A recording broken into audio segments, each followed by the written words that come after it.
Ito nga. Unahin Maghanap muna siya. Baliktad man. Maghanap muna siya ng mga partner para diretsong tarkips. Yan.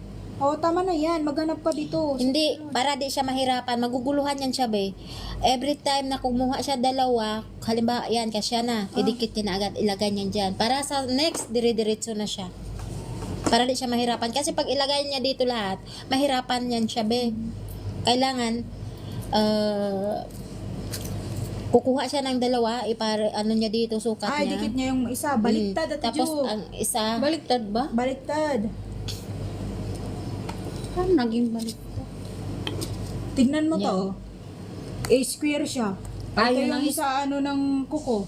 ganyan. sundan mo yung ano niya, beha, yung dito sa Lining niya. line niya. Tingnan mo kung baliktad ang tarkips. Asa na yung ano mo? Ano mo na yung una kanina para di ka mahirapan mamaya. Oo. Unahin mo na ilagay yung una dito kanina. Saka